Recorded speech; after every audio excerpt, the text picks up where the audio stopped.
and I'd hear for the next 30 feet behind me, grumble, grumble, grumble. Welcome to MsMojo, and today we're looking at 10 examples of one singular band member ruining a band through their problematic behaviour. You'll have to find another idiot to steal everything from. I haven't stolen anything from you. Camila Cabello, Fifth Harmony. Give it to me, I'm worth it. Baby, I'm worth it.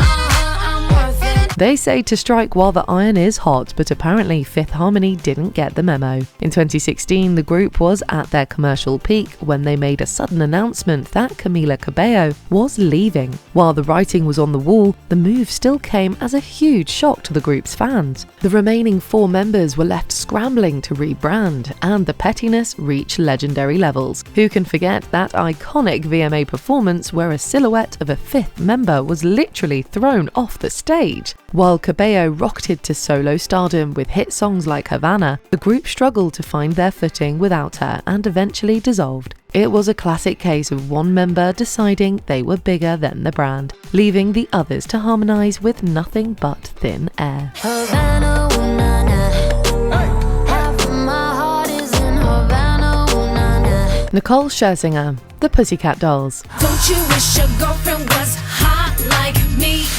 Don't you wish your girlfriend was a freak like me? Most lead singers have an ego, but Nicole Scherzinger was accused of wanting to own the whole shop. The group was frequently criticised for feeling like Nicole and the backup dancers, a tension-filled dynamic that reportedly fueled their initial breakup. But this tension truly exploded during their attempt, but never fully realised 2020 reunion. And with the tour, what can we expect from that? Because it's obviously going to be, this is 10 years now.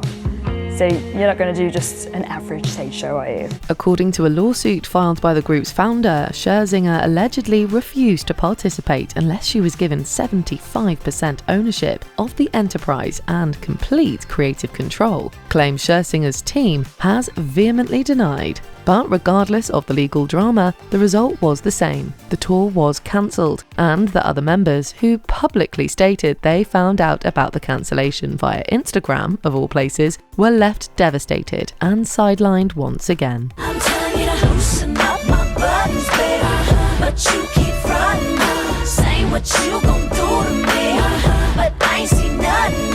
John Lennon, The Beatles. You were talking about the business of the Beatles, and this to me is fascinating. When they break up, all right, and who knows who broke, everyone has a theory. I know. Who broke it up? John. It's hard to pin the end of the greatest band in history on one man, but John Lennon certainly takes most of the credit. And for the record, Paul blames him too. While tensions were already simmering, Lennon brought a sledgehammer to the group's dynamic by breaking the unwritten rule, bringing his girlfriend, Yoko Ono, directly into the studio. Her constant presence annoyed Paul, George and Ringo, making an already toxic environment virtually unbearable. I think I'll be leaving the band now. When? His increasing drug use was also playing havoc on the group's dynamic and his creative contributions. So it was no surprise when Lennon got everybody together and privately told them that he wanted a divorce. While McCartney technically announced the split to the public later, it was Lennon who effectively dissolved the partnership to pursue his own private interests. But there was a meeting where John came in and said, "Hey guys, I'm leaving the group." Morrissey, The Smiths. Panic on the streets of London. Panic on the streets of Birmingham. The Smiths defined 80s indie music, but their internal chemistry was a ticking time bomb. The partnership between guitarist Johnny Marr and vocalist Morrissey was legendary, yet Morrissey's increasing inflexibility made working with him a nightmare. From refusing to make music videos to creating a stifling atmosphere of paranoia and anger, Moz slowly wore Marr down until the guitarist simply walked away.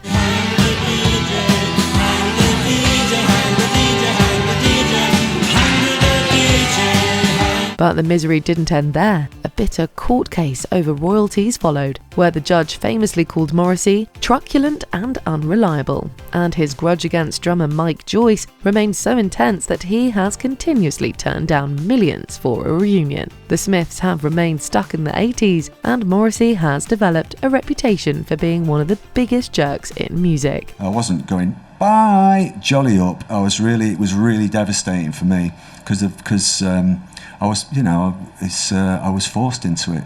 That's the simple way of explaining something very complicated. Billy Corgan, The Smashing Pumpkins. You know, James and I hadn't talked for 17, 18 years. Wow.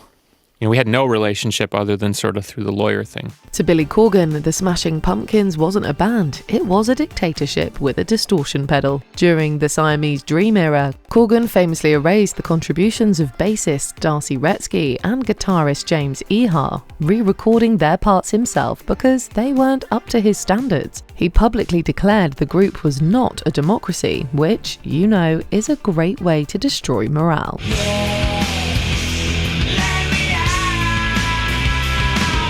His controlling nature eventually drove every original member away, leaving Corgan to tour under the band name with hired hands. He even took out newspaper ads blaming his ex-bandmates for the group's failures, while he eventually reconciled with Iha and drummer Jimmy Chamberlin. For years, Corgan was just a rat in a cage of his own making, turning a beloved alt-rock icon into a one-man ego trip.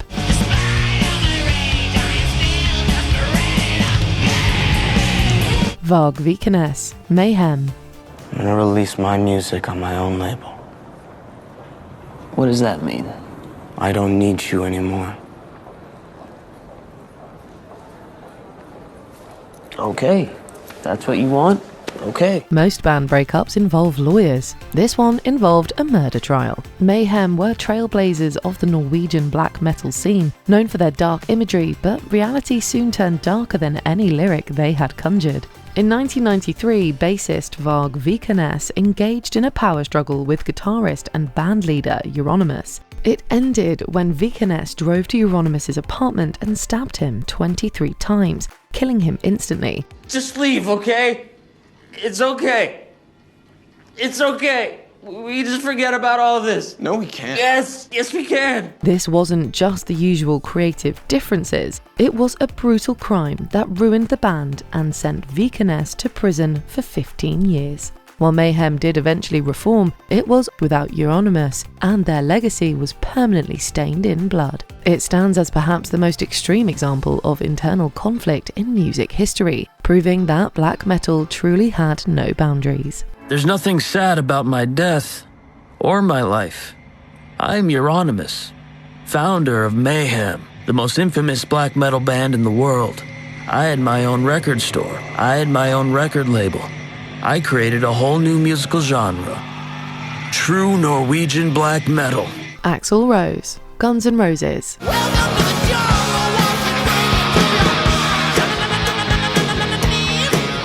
Welcome to the jungle, where the lead singer is always late and hates everybody. Axl Rose was the charismatic heart of Guns N' Roses, but his behaviour was the poison that killed the classic 80s lineup. Notorious for inciting riots and fighting with his bandmates, Axl's need for control reached a breaking point when he allegedly forced Slash and Duff McKagan to sign over the rights to the band name. I was, given a contract to basically join his new band. And, it took about 24 hours before I decided, I think this is the end of the line. This power move effectively turned the world's most dangerous band into Axl's solo project. He spent the next 15 years tinkering with Chinese democracy while hiring a revolving door of session musicians, his old pals having long abandoned him. It took decades to mend the fences that Axl so thoroughly smashed. It certainly wasn't Paradise City in that studio. John Fogerty, Creedence Clearwater Revival.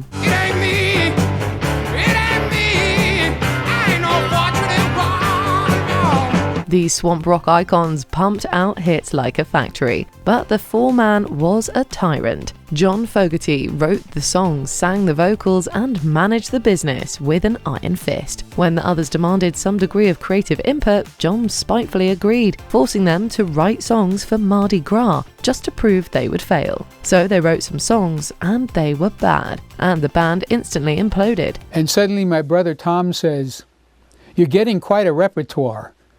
But he didn't say it in a happy way. It was almost like it was hissed through clenched teeth. Recording the album was reportedly a nightmare, and it was met with a poor reception. The bitterness was so deep that Fogerty later sued his former friends for touring as Creedence Clearwater Revisited and refused to play with them at their Hall of Fame induction. It's a cautionary tale of how holding on too tight can strangle the magic. Years went by, and one day she said, well, they were jealous.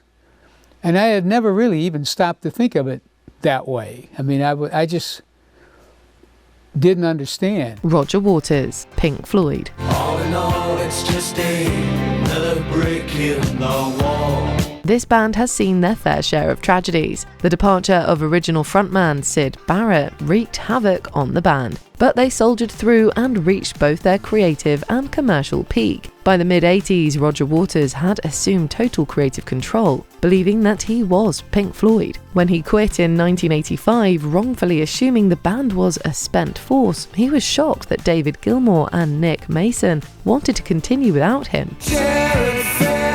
Don't take a slice of my pie. So Waters sued them to kill the band and prevent them from using the name while touring. He wanted Pink Floyd to die with his departure. He lost the legal battle, but the ensuing feud was toxic, and it prevented the classic lineup from sharing a stage again for 20 years. How I wish you were here.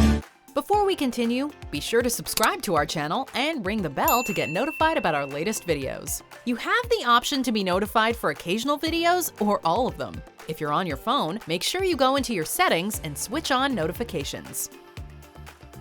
Ian Watkins, Lost Prophets.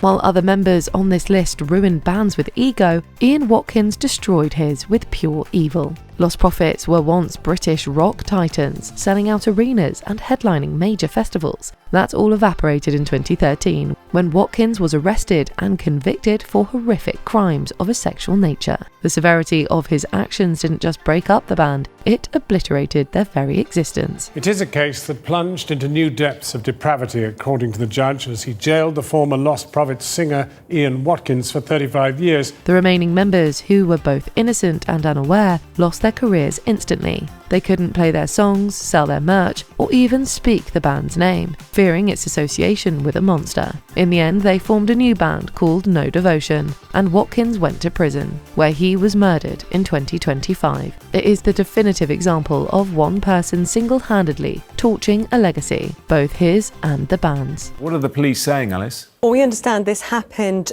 earlier this morning by a member of somebody at the prison who attacked Ian Watkins. Can you think of any other band members who broke up a band? Let us know in the comments below.